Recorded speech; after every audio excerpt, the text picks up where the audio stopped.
Well, Neil, a first squad picked as an under-20 coach. How difficult was it? Yeah, there was some tight calls, and unfortunately before the squad got together with a few injuries and left a few experienced players out, Niall Smith, Luke Murphy, Todd Lawler, who probably would have been in the squad initially. But the guys worked hard. We've had 3 camps. We're coming into 4th camp today, and they're looking forward to the start of the Six Nations. And I'm sure there'll be a few bumps and bruises and changes along the way before we actually come to that England week. But the guys are hugely excited and ready to go. How excited are you to take control?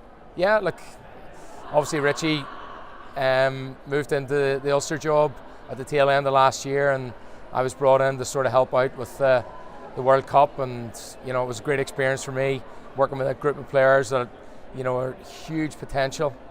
And then obviously coming into this season, and Peter asked me, would I be interested in heading it up, and I said yeah, 100%. Didn't really need to think about it too much, and it's a huge opportunity, and from a players and a management point of view, we're hugely excited for the start of the Six Nations. You've included a few players from last year. As you said, you were involved in South Africa, so that'll help you as well and the squad to have a bit of experience. No, definitely. Look, it's they're still young men at this age group, and to have that exposure and that experience from the last season is hugely vital for us. I've been quite fortunate. I've coached Irish under-18s the last couple of seasons, so there's a few guys have come through that program as well that are into the squad, and so it's on 2 fronts. They know me, they know what they expect, what I'm looking for, and I also have a bit of a heads up on quite a number of the players already. So it's it bodes well for us to get on the same page as quickly as we can, because we don't have a lot of time before before the competition kicks off. What's the difference between a Neil Doak team and a Richie Murphy team? I don't think there's too much. I think we're both coaches that want to use the ball. We're looking for the best space to exploit, and we want to be competitive. We want to be physical when we have to be, and I suppose the both of us want to be adaptable and have problem solvers as players. Because we know the game's so fluid, and there's loads of different aspects of the game: set piece, attack, defence. And sometimes one aspect is going really well, the other aspect isn't, and they've got to have that balance and try and make sure that the players especially come up with a formula on the day to win games. You played Italy and Leinster development. Have you liked what you've seen already from this group? Yeah, look, I think before Christmas, traditionally the Italy game has been a bit of a struggle, and I was hugely positive coming out of that there. We've done really well, competitive up to half time, and then the second half we sort of kicked on and finished the game really strongly. The Leinster game, both sides with a couple of players who were released to Leinster, were in the squad, and we knew it was going to be tight, van for positions, farm for squad places, and it was really pleasing. The way, especially the second half, because it was really tight, and we challenged the players coming on, because we changed teams at half time a little bit. And the positive coming out of that is that second half team, we're true to their word, got into the game really quickly, and put a really good foundation pre-Christmas, post-Christmas, and a couple of camps before the Six Nations starts. So we're going in the right direction, and I'm hugely positive. 2 games. You've gone with Anna McCarthy as captain. What do you like about him? Yeah, look, he hasn't played a lot of rugby. He had a bit of an injury the last wee while, but that Leinster game, he was really physical. He leads from the front. He's action orientated.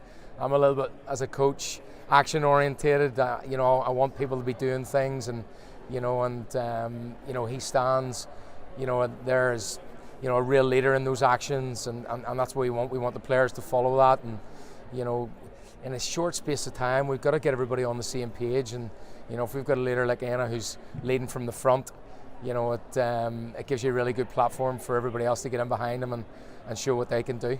Champions England, first up in Cork. Good time to play them? Yeah, look, it's hopefully both teams are probably going to be maybe a little bit undercooked. Obviously, first game of the competition, don't have a lot of time together. I know they'll play a few warm-up games, we'll play a few warm-up games.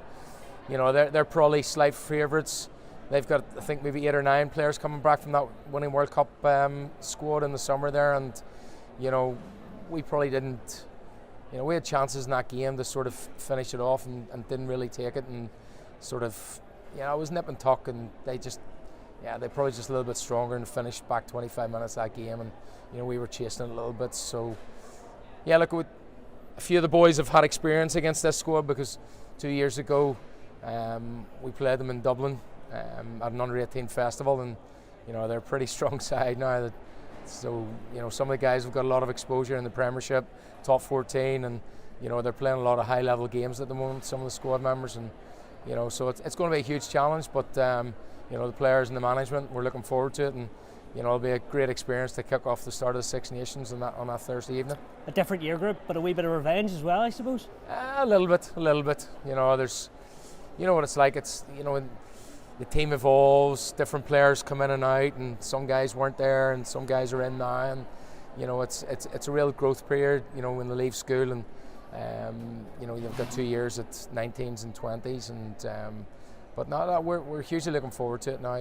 We know it's a big challenge, and they're going, coming here as World Cup champions, and they've got a lot of experience.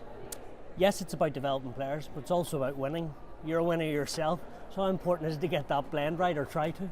No, it's hugely, it's the players. We got some guys coming out of school straight into adult rugby who've done remarkably well. It's not an easy transition, especially for the forwards. Backs is maybe a little bit easier, but look, I want to win, but the winning's on two front. We've got to get our processes right. We've got to try and give exposure to players and help them develop, because we understand that there's some guys who are in academy, there's some guys not in academies. They want to go into the professional game, and we want to try and give them that platform, and the under-20 program is a huge program to develop young talent within Ireland, and we want to give them that exposure and that experience, and grow their game, grow their understanding of how to play, how to develop, how to prepare for games, and hopefully there'll be some of them in a senior green jersey in the next couple of years. Is that what it's all about, basically getting them from here up to the senior level? I'm also playing for the provinces as well. Yeah, well, you look at Sam Prendergast, and 2 years ago he was in this programme in a World Cup final, and that experience and that growth for him, he's now starting 10, so that's what the programme's about, and there's other players, who have been in the programme the last couple of seasons. Jack Murphy last week.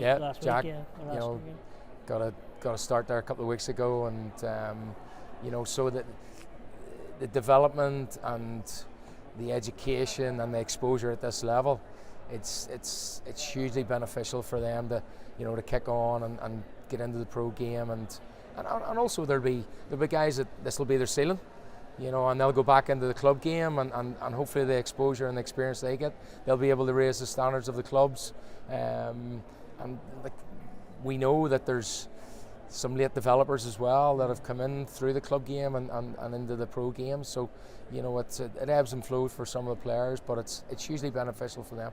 And a final one, a new coaching group as well, guys you know well. How important is it you try and get your message right, but you said you've got a short period of time, so that's difficult as well ahead of England? No, definitely. Look, it's when you change the coaching staff. Ian Keeley was with me last year, and so we know each other. I coached Keats a long time ago as well. Andrew Brown from Connacht, and obviously Seamus Toomey has just come in as a scrum pathway coach. So we're gelling really well together, and as I said at the start of the first camp, it's about getting us all on the same page as quickly and as early as possible, both from a coaching perspective and also from a player perspective, because we want to give them the best chance to deliver a product and grow their skill sets and give them the best chance to develop their careers. Great stuff, Neil. All the best over the next couple of months. Sure, no problems. Appreciate it.